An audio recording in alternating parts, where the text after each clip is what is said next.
할렐루야. 오늘은 데살로니가 전서 2장 13절 말씀 가지고 은혜를 나누도록 하겠습니다. 사도 바울이 고린도에서 데살로니가라는 도시에 있는 교인들에게 보내는 편지입니다. 데살로니가는 지금도 그 이름이 데살로니가고 그리스 북부에 있는 도시입니다. 거기 교회에 사도 바울이 편지를 보내서 칭찬하고 있습니다. 특별히 무슨 칭찬을 하냐면 너희들이 참으로 생각할 때마다 감사하다. 왜냐면 너희가 하나님 말씀을 들을 때 나한테서 설교를 듣고 내가 받은 하나님 말씀을 너희 전할 때 너희들이 듣기를 사람의 말로 듣지 않고 하나님 말씀으로 들었다. 진실로 그것은 하나님의 말씀이었다. 그렇게 말하고 있습니다. 이러므로 우리가 하나님께 끊임없이 감사함은 너희가 우리에게 들은 바 하나님의 말씀을 받을 때 사람의 말로 받지 아니하고 하나님 말씀으로 받음이니 진실로 거라도다. 그렇게 말했습니다. 여러분, 성경 말씀이 비록 사람들이 적은 말이지만 그러나 모두 다 하나님께 받아서 적은 말씀인 줄로 믿습니다. 성령의 강력한 감동하심으로 적은 말씀이기 때문에 성경 말씀은 사람의 말이 아니라 하나님의 말씀이요, 온 세상에 사람의 말로 적어놓은 책들이 널려 있지만 그 중에 오직 하나, 사람의 말이 아닌 하나님의 말씀으로 적힌 말씀은 성경 말씀밖에 없는 줄로 믿습니다. 자, 그러면 우리가 생각할 때 도대체 이 성경 말씀이 하나님의 말씀이라는 증거가 어디 있느냐 하는 겁니다. 그 증거에 대해서 우리는 놀랍게도 성경 자체에서 그 기준을 제시하고 있는 것을 보게 됩니다. 신명기 18장 20절에서 22절 보면 이런 말씀이 나옵니다. 그 말이 여호와께서 이르신 말씀인지 우리가 어떻게 알리요? 선지자가 말을 전했을 때 그 말이 정말 하나님이 전한 말씀인지 어떻게 알리요? 그러면 만약에 그 말에 증언이 없거나 성취함이 없으면 그 말이 그대로 성취되면 하나님의 말씀이지만 만약 성취되지 않으면 그것은 자기 마음대로 말한 것이고 하나님의 말씀이 아니다. 그러면서 그렇게 거짓말한 선지자는 돌로 쳐서 죽이라고 말했습니다. 그러므로 여러분, 하나님께서 제시하신 기준이 하나 있어요. 이 말이 하나님의 말씀인지 아닌지 하는 가장 중요한 기준은 바로 그 말이 그대로 성취가 되었나 안 되었나 하는 것입니다. 성경 말씀은 놀랍게도 한 30%가 성경에 기록된 모든 내용 중에 한 30%가 전부 예언입니다. 앞으로 어떤 일이 일어날 것이다 하는 예언입니다. 그 중에 3분의 2 정도의 예언은 이미 이루어졌고 앞으로도 이루어질 예언들이 한 3분의 1 정도 남았습니다. 자, 그런데 지금 중요한 것은 성경 말씀에 예언된 그 내용들이 만약에 하나라도 이루어지지 않았거나 성경에 예언된 것과 다르게 성취됐다면 하나님 말씀은 하나님의 말씀이 아니죠. 왜냐하면 하나님께서 말씀하시기를 그 말이 말한 대로 성취가 안 되면은 그것은 사람의 말이고 하나님의 말씀이 아니다. 그렇게 말한 사람을 죽여야 할 정도로 심각하게 기준을 제시하고 있기 때문에 만약에 하나님 말씀이 그대로 성취되지 않았다면, 조금이라도 성취되지 않았다면 그것은 바로 성경의 신빙성 자체가 무효화되는 것이기 때문에 심각한 문제가 아닐 수 없습니다. 그러나 만약에 우리가 보기에 도대체 이것은 아무리 성경에 적혀있는 말씀이고 하나님의 말씀이지만 그렇게 성취될 가능성이 없다 생각하던 그런 것들이 성취가 되었다면, 그리고 너무나 구체적으로 성취됐다면 그것은 우리가 하나님의 말씀으로 인정할 수 있는 가장 중요한 기준이 되는 줄로 믿습니다. 자, 우리가 그래서 예를 들어 뭐 세상 사람들이 굉장히 신빙성이 있다고 말하는 무슨 노스트라다무스의 예언이라든가 뭐 그런 거 사람들이 많이 인용하죠. 노스트라다무스가 뭐라고 말했다 그러는데 실제로 노스트라다무스의 예언을 보면 그 표현들이 상당히 상징적입니다. 구체성이 없어요. 구체적으로 뭐 어떤 장소나 시간이나 이름이나 이런 것을 제시하지 않습니다. 그런데 오늘 성경 말씀 보면 성경 말씀의 예언들은 그렇지 않습니다. 성경 말씀의 예언은 담대하게도 굉장히 구체적입니다. 도시 이름, 사람 이름, 뭐 어떤 시기 이런 것들이 너무 정확하게 구체적으로 예언되어 있기 때문에 이런 것들이 구체적으로 실현되지 않는다면 성경 자체가 우리는 믿을 수 없는 그런 문서가 되고 하나님의 말씀이 아니라는 것이 증명이 되는 것입니다. 우리가 잘 알다시피 성경은 여러 가지 예언이 있지만 그 중에서 제일 많이 예언된 것이 예수님에 대한 예언이죠. 예를 들어서 예수님이 어디서 태어날 것이다 하는 것은 이미 예수님 태어나기 전 700년 전에 미가가 베들레헴이라고 딱 찍어서 말했습니다. 그래서 만약에 성경 말씀대로 예수님이 베들레헴에서 태어나지 않았다면 예수님을 믿을 필요도 없고 성경 말씀 자체가 거짓말이 되어버리는 겁니다. 그러므로 정확하게 만약 예수님이 베들레헴에서 태어난다는 것은 성경 말씀이 하나님 말씀이라는 강력한 증거가 되는 것입니다. 여러분, 예수님은 말씀 그대로 700년 전에 미가 선지자가 예언한 그대로 베들레헴에서 태어난 줄로 믿습니다. 뿐만 아니라 성경은 예수님이 어렸을 때에 에집트로 피신 가는 내용도 예언이 되어 있습니다. 성경에 보면 내가 애굽에서 내 아들을 불렀다 그런 예언이 나옵니다. 자, 그렇게 해서 예수님이 태어나기 전 수백 년 전에 이미 예수님이 어릴 때 에집트로 피신 갔다가 나중에 거기서 나온다는 것도 이미 예언이 되어 있습니다. 대단한 거죠. 에집트에 예수님이 어릴 때 에집트로 이민을 갔다가 다시 돌아와가지고 다시 이스라엘 땅으로 돌아오는 사람이 그렇게 많지 않을 거예요. 그러므로 이런 예언들은 굉장히 중요한 예언들입니다. 예를 들어서 예수님께서 여러 가지 그 사역들을 하시고 일한 모든 내용들에 대해서 성경은 너무너무 구체적으로 예언하고 있습니다. 예를 들어서 예수님께서 어린 나귀 새끼를 타고 예루살렘 성에 들어오실 것이다. 이런 것도 이미 다 성경에 예언이 되어 있습니다. 자, 그 다음에 예수님께서 배신을 당하는데 친한 친구에 의해서 배신을 당하고 배신하는 값으로 그 사람이 30세겔의 돈을 받을 것이다. 얼마나 구체적으로 예언되어 있습니까? 여러분, 그러나 정확하게 구체적으로 그것이 성취가 된 것을 우리가 보게 됩니다. 예수님이 나무에 달려 죽을 것이다 하는 것도 예언되어 있죠. 그 다음에 예수님께서 입으셨던 옷이 십자가에서 예수님 달리실 때 군병들에 의해 가지고 그것이 이제 제비뽑기를 당해가지고 옷이 나눠질 것이다. 이것까지도 성경에 예언되어 있습니다. 또 이 사람들이 십자가 예수님께서 참으로 목이 말라서 참 내가 목마르다 하실 때 사람들이 슬개탄 그런 포도주를 예수님에게 줄 것이다. 그것까지 예언되어 있고 그것까지 그대로 성취된 것을 보게 됩니다. 뿐만 아니라 다른 강도들, 예수님 옆에 있던 강도들의 다리는 부러뜨려 가지고 뼈가 부러졌지만 예수님은 옆구리는 찔림을 당했지만 뼈가 하나도 부러지지 않았습니다. 그것도 예언되어 있습니다. 그러니까요, 여러분, 이게 뭐 정말 하나의 말씀이 아니면 이루어질 수 없는 엄청난 그런 구체적인 예언들이 그대로 성취된 것을 보게 됩니다. 예수님께서 십자가 돌아가실 때 3시간 동안 땅이 어둠이 임했는데 그것까지도 예언되어 있습니다. 뿐만 아니라 예수님께서 부자 아리마대 요셉의 무덤에 묻혔는데 부자와 함께 묻힐 것이다. 이런 것까지 예언되어 있습니다. 예수님의 예언은 예수님의 부활도 예언되어 있고 예수님께서 하나님 보좌 편에 앉을 것도 예언되어 있고 뭐 여러분 정말 뭐 너무너무 구체적으로 예수님의 예언이 그대로 실현된 것을 우리가 성경을 통해서 보게 됩니다. 여러 가지 우리가 놀라운 성경의 예언들을 우리가 살펴보게 되는데요. 그 예언들이 그대로 이루어짐으로 말미암아 하나님의 말씀이 정말 하나님의 말씀이라는 그러한 구체적인 증거가 나와 있습니다.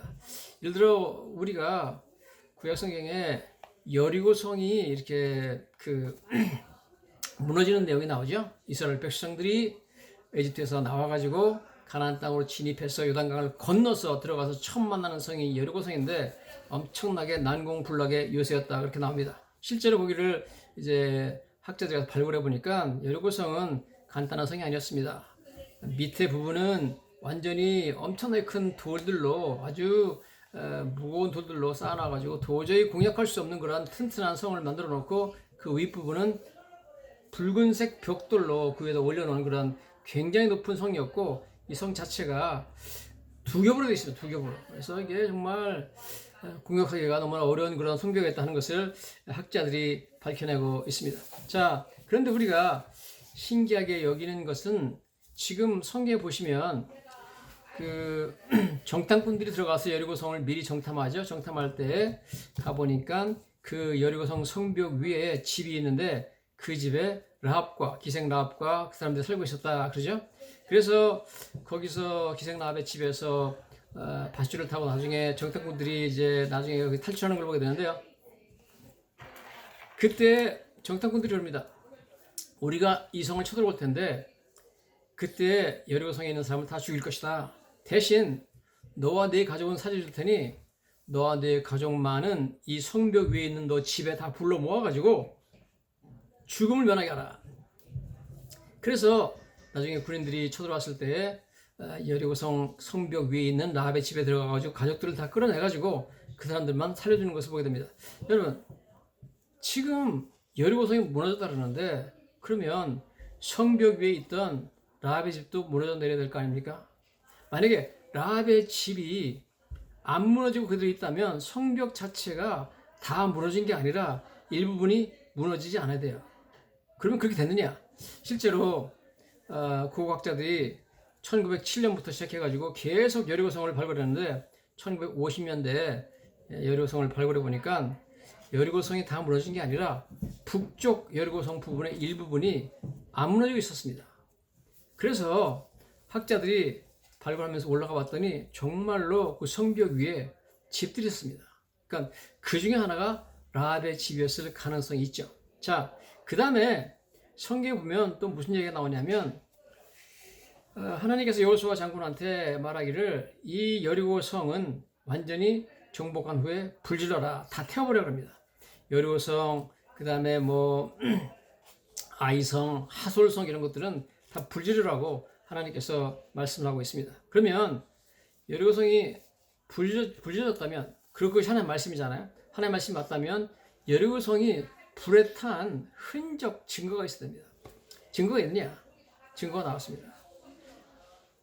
고고학자들이 가서 여리고성을 이제 발굴했는데 아까 말씀드린 북쪽 성벽 부분은 무너지지 않았다 그랬죠.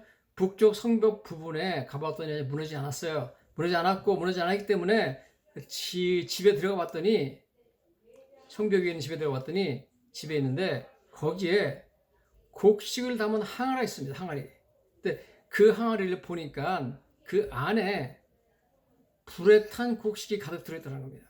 즉, 그러므로 그 항아리 발견은 여리고성을 그 당시에 군인들이 불질렀다는 그러한 아주 증거가 되는 것입니다. 뿐만 아니라 더 놀라운 것은 여기 성경 보면 여리고성이 그 텀블다운, 완전히 그 무너져 내렸다 그렇게 말하고 있습니다. 그래서 무너져 내렸는데 그 어떤 말이 나오냐면 실제로 그 히브리 말에, 그 성경을 쓴 말에 보면 무너져 내렸다는 표현이 나팔, 즉 fall, 무너졌고 그 다음에 타카스라는 단어가 써 있는데 그 말은 below, 밑으로 무너져 내렸다 나옵니다.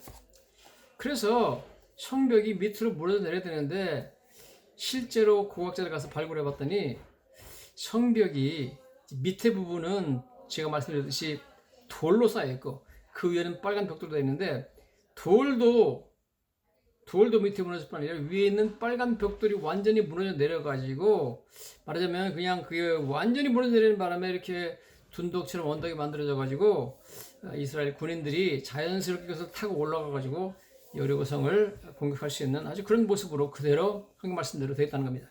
자, 그뿐만 아니라 우리 성경을 보면 이제 그 여리고성을 들어갈 때 뭐 보면 뭐 그 당시에 그 뭐 요단강이 물이 넘치는 시간이었다, 뭐 모맥을 추수할 시기였다, 뭐 그런 얘기가 나옵니다.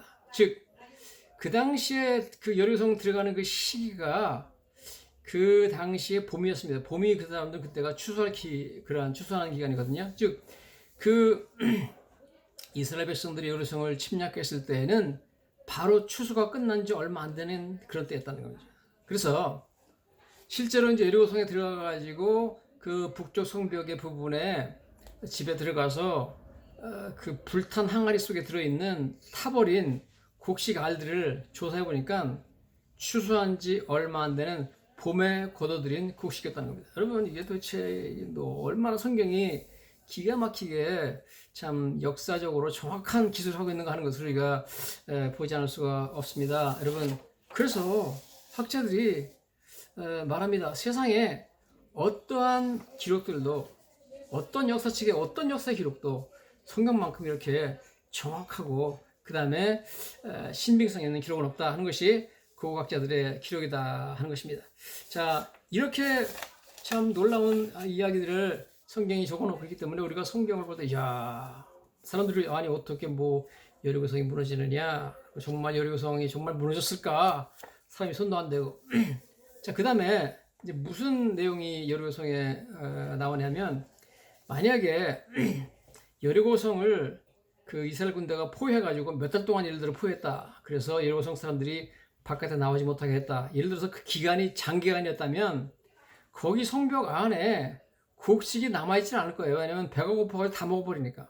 그런데 여리고성을 발굴해 봤더니 사실 성경에 보면은 이스라엘 백성들이 여리고성을 포위해가지고 공격한 것은 단 7일입니다. 7일 동안 하루에 한 바퀴씩 돌았다고 나오잖아요. 그러니까 시간을 만든 거예요.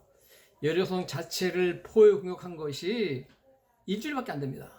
그래서 실제로 발굴해 봤더니 그 성 안에 남아있는 항아리에 있는 곡식들이 아직 꽉 차 있다는 거예요. 추수한 가지고 별로 먹지도 않고, 즉 별로 먹지도 않고 아직 곡식이 꽉 찬 상태에서 공격을 당해가지고 그 성이 무너지고 함락됐다는 겁니다. 그러므로 여러분, 정말 성경에 말씀한 것처럼 이스라엘 백성들이 뭐 한 달, 두 달 그 성을 갖다가 포위하고 공격한 게 아니고 단 7일 했다는 것까지도 국어학적으로 증명이 나오고 있습니다. 너무 놀라운 그런 내용들을 우리가 성경을 통해서 보게 되는 것입니다. 자, 우리가 알다시피 성경에 기록들이 얼마나 신빙성이 있느냐, 이것이 하나님의 말씀이냐 하는 것은 정말 그것이 그만한 신빙성이 있어야 되는 거죠. 구약 성경에 가보면 다니엘서라는 게 나와요. 그 다니엘서에 보면 무슨 얘기가 나오냐면, 다니엘서에 보면 그 바벨론에 대한 이야기가 나오는데, 바벨론의 마지막 왕 이름이 벨사살이라고 해요. 벨사살이라는 왕이 나와가지고 그 사람이 뭐 귀족들, 왕후 뭐 이런 사람들 다 1000명을 모아놓고 술 잔치, 파티를 벌이는 내용이 납니다. 저기 술 잔치를 벌였는데, 술 잔치를 벌리면서 뭐 그냥 자기들이 쓰던 잔으로 마신 것이 아니라 자기 아버지 느부갓네살이 예루살렘에 가서 정복하고 나서 가져온 성전에 쓰던 그런 그릇들을 갖다가 창고에 두었는데, 그걸 꺼내오라고 그래가지고 먼지를 털어가지고 그 하나님께 바치던 그릇을 쓰던 그릇에다가 술 담아가지고 자기가 섬기는 금은, 동, 뭐 구리, 뭐 나무로 만든 그런 우상들을 찬양했다는 겁니다. 술 마시면서. 그러니까 이건 뭐 하나님께서 진노하실 그런 일을 했죠. 그래서 성경에 보니까 그렇기 때문에 그때 갑자기 석회벽에, 자기도 술 마시는 그 집 안에, 방 안에 석회벽에 사람의 손만 나타나가지고 벽에다 글씨 썼다. 도대체 너무 무서운 거죠. 사람의 팔도 안 보이고 얼굴도 안 보이고 손만 딱 나타나가지고 막 글씨 쓰니까. 그래가지고 너무 놀래가지고 도대체 이 글이 무슨 뜻이냐, 뭐 무슨 말인지 모르는 글자가 쓰여 있으니까, 그래서 아무리 바벨론의 학자들을 불러도 아무도 해석을 못합니다. 결국 나중에 다니엘이 들어오게 되죠. 다니엘이 그게 뭐 메네메네 데겔 우바르신이라고 그 설명을 해가지고 왕을 하나님께서 저울에 달아보았는데 무게가 부족하다. 그래서 왕은 이제 바로 죽임을 당할 것이고 이 바벨론 나라는 다른 그 나라에 정복당할 것이다. 뭐 이런 내용들을 그냥 해석해 주는 것을 보게 됩니다. 자, 첫 번째는, 문제는 뭐냐면, 그동안 많은 학자들이 성경, 즉 다니엘서가 진짜 이게 다니엘 쓴 게 맞느냐, 성경이 아니다, 하나의 말씀이 아니다, 그렇게 했어요. 왜냐하면 지금까지 자기들이 발굴한 모든 그 고대 문서 혹은 뭐 토판에 있는 글씨 이런 거 전부 연구해 봤지만 바벨론에 벨사살이라는 왕이 이름이 나타나지 않는다는 거예요. 즉 벨사살이라는 이름 자체가 바벨론에 없다는 겁니다. 바벨론 왕의 이름의 리스트에 없다는 거예요. 자, 그러면 도대체 이게 정말 바벨론에 있었던 벨사살 왕 이름이 거기 없는데 어떻게 우리가 참 이 정말 바벨론에 벨사살 왕이라는 왕이 존재할 수 있었는가, 정말 그 사람이 바벨론 왕이었는가 하는 것이 정말 의심이 된다, 그렇게 적어놨습니다. 그래서 이 학자들이 도대체 우리가 믿을 수가 없다, 바벨론에 아무리 연구를 해봐도 바벨론 왕의 그 벨사살 왕이 이름이 없고, 바벨론 왕의 마지막 바벨론 왕의 이름은 나보니두스라는 사람으로 나와 있다는 겁니다. 근데 나보니두스라고 나와 있는데 왜 바벨론의 성경은 마지막 왕이 벨사살 왕이라 그러느냐? 성경이 틀렸다. 성경은 누군가가 나중에 바벨론 역사도 모르면서 엉터리로 이렇게 만들어 놓은 그런 글이다, 하나님 말씀이 아니다, 뭐 이렇게 주장을 했습니다. 성경의 신빙성을 갖다 공격하는 거죠. 자, 그렇게 오랫동안 학계에서 바벨론 이 바벨론과 그다음에 이 다니엘서에 대한 이게 말씀이 하나님 말씀이 아니다, 그런 주장이 상당히 강하게 대두가 되었습니다.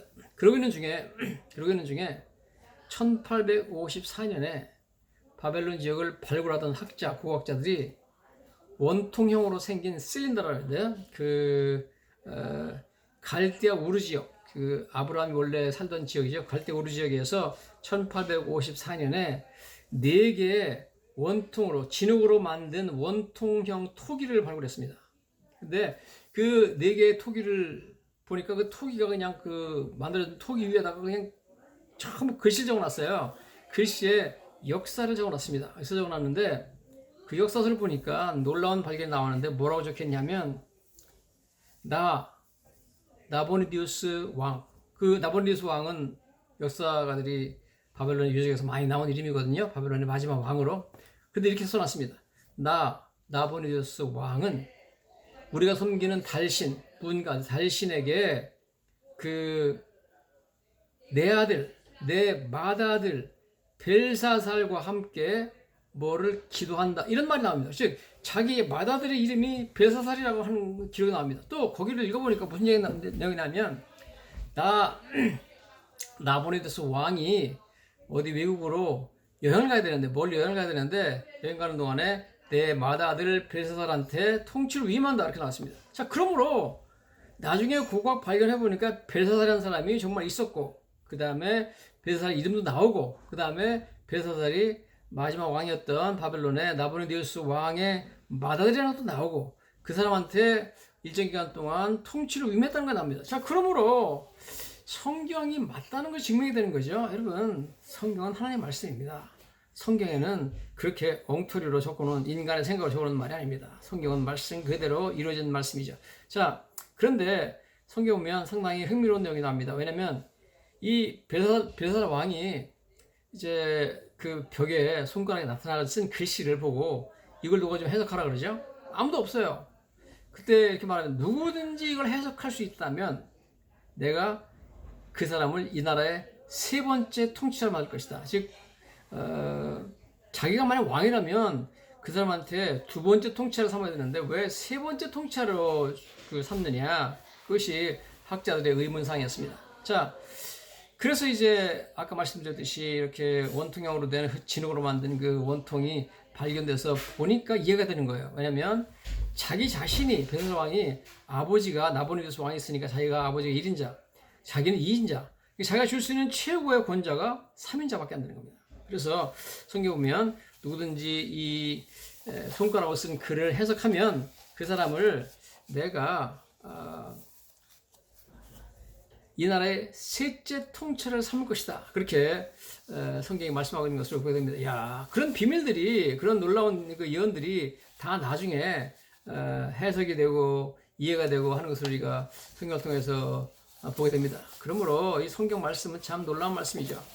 그 다음에 성경 보면 어떤 예언이 나오냐 하면 에돔, 즉 에서의 후손들이 살던 곳이죠. 에돔이 완전히 황폐될 것이라는 예언이 나와요. 그래서 성경 보면 에스겔서 25장에 가보면 13절에 에돔의 사람과 짐승을 끊어 대만에서부터 황폐하게 하리니 드단까지 칼에 엎드러지리라. 그래서 에스겔서 35장 7절에도 세일산이 에돔이거든요. 세일산이 황무지와 폐허가 될 것이요 그 위에 함께하는 사람을 다 내가 끊어버리리라. 그 다음에 에레미야서에도 보면 49장 18절에 그 가운데 머물러 살 사람이 아무도 없으려 할 뻔했습니다. 아니 도대체 이거 좀 에돔이라는 데가 그렇게 멸망할 것이라는 것은 아무도 그 당시에는 예상하지 못하던 그런 시기에, 벌써 예수님 태어나기 전 700년 전에 그런 예언들이 지금 나오고 있습니다. 만약 이 예언대로 에돔이 완전히 황폐되어가지고 아무도 못 살고 몸으로 살 사람이 없는 곳이 안 되었다면, 대만에서 드단까지 완전히 황폐해야 된다는데 그대로 이루어지지 않았다면 하나님 말씀이 아니죠. 근데 결론부터 말씀드리면 나중에 고고학자들이 정말 에돔을 발굴해 보니까 너무나 정확하게 그 후대에 나와서 정확하게 그 에돔 지역이 완전히 황폐가 되고 나서 대만에서부터 드단이라는 곳까지만 그렇고, 그 다음부터는 대만, 드단, 그 다음부터는 지금도 사람이 살고 있는 그런 도시가 있었다는 겁니다. 그 어떻게 그렇게 이루어지느냐? 여러분, 바로 그 에돔이라는 곳의 수도가 페트라라는 곳이에요. 페트라. 페트라는 지금 아주 유명한 관광지죠. 저도 2008년도에 그곳에 관광을 가봤는데요. 가봤더니 정말 대단한 그런 곳이었습니다. 엄청나게 높은 바위로 된 산이 있었는데 자연적으로 그 바위로 된 산 그 사이로 사람과 마차 정도가 지나갈 수 있는 그러한 아주 좁은 그러한 협곡이 있어요. 자연적으로 생겼습니다. 그리고 사람이 들어갈 수 있고 한참을 걸어 들어가면 뭐 1마일 이상 걸어 들어가는 것 같아요. 걸어 들어가면 안에 어마어마한 건축물들이 있습니다. 돌을 파가지고 건축물을 만들어놨는데 뭐 기가 막힌 것을 만들어놨습니다.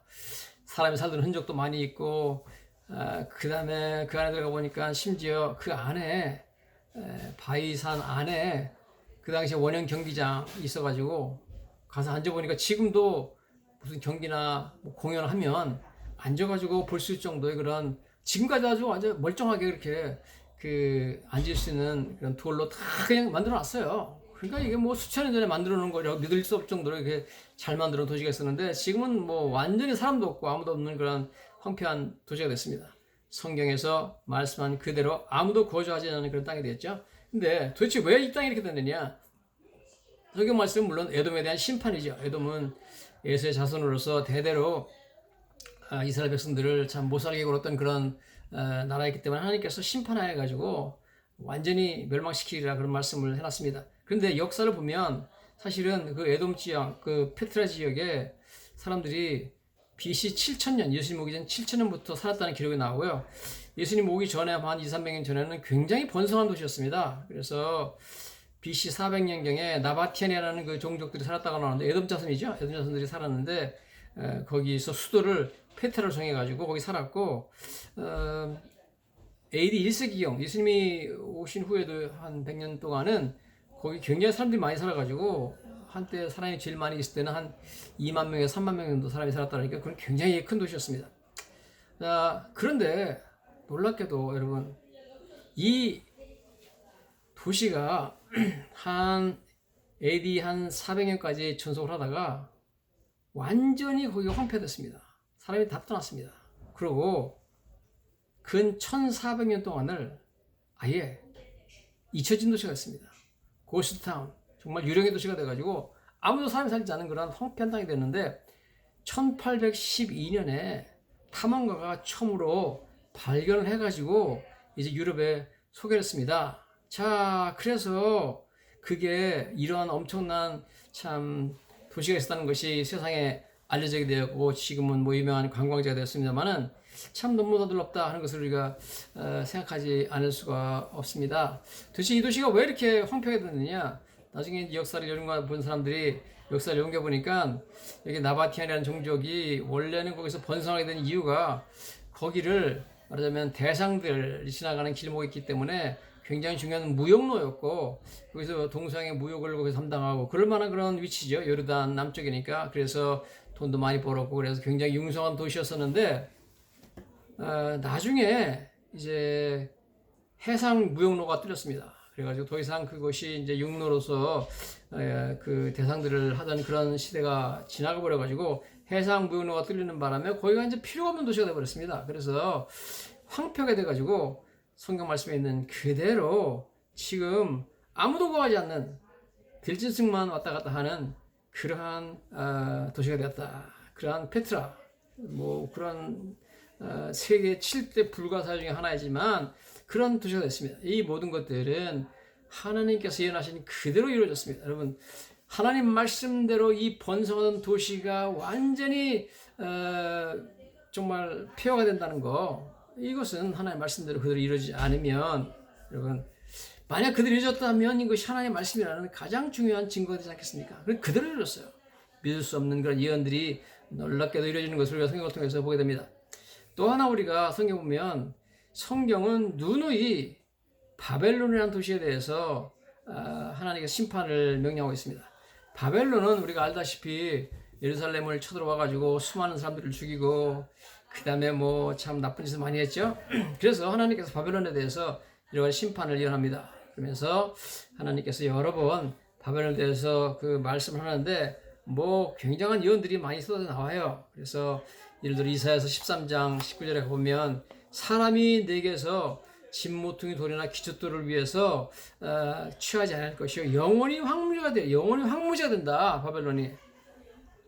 여러분, 그런데 실제로 바벨론이라는 도시는 옛날에 어떻냐, 우리가 알다시피 참 다니엘도 바벨론으로 붙잡혀갔잖아요. 붙잡혀갔고 예루살렘에서부터 막 많은 사람들이 거기 붙잡혀갔고 그 바벨론 느부갓네살 왕이 쳐들어와가지고 그러니까 한 예수님 태어나기 전에 한 500년 전에 쳐들어왔잖아요. 쳐들어와가지고 완전히 멸망시키고 갔던 그런 대단한 나라인데 그 나라의 수도가 바벨론이었습니다. 바벨론을 고학자들이 연구를 해보니까 바벨론 도시가 얼마나 웅장하고 번성하고 굉장히 아름다운 도시였냐 하면 바벨론 도시의 크기가 196 스퀘어 마일, 그러니까 가로 세로 그 길이가 196마일이라면 어마어마하게 큰 거, 200마일 되는 그런 어마어마한 큰 도시였다는 거예요. 그 다음에 그 성벽이 두 겹으로 되어 있고,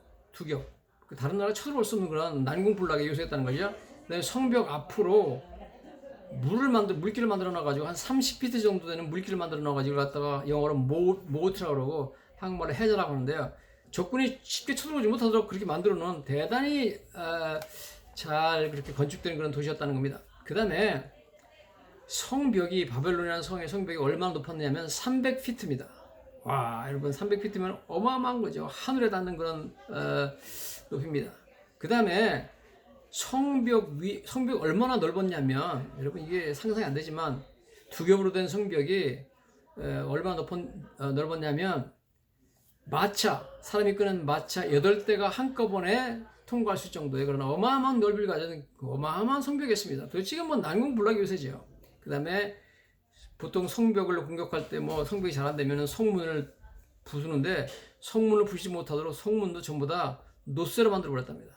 그러고 이 성문에 노쇠로 만들어둔 성벽을 통과해 들어가면 거기는 행인 가든이라고 해가지고 막 그냥 공중정원, 공중에서부터 막 꽃과 나무가 흘러내려오는 그런 엄청난 그런 행인 가든 공중정원이 있었고, 그 다음에 어마어마하게 멋진 웅장한 왕궁이 있었고, 그 다음에 그들이 섬기는 굉장히 웅장한 또 신전도 있었고, 도시 한가운데로 유프라테스 강이 흐르도록 그냥 물길도 만들어 놨고, 뭐 어마어마한 도시였습니다. 지금으로 말하면 뉴욕이나 무슨 런던이나 이런 것처럼 엄청난 세계적인 대도시였습니다.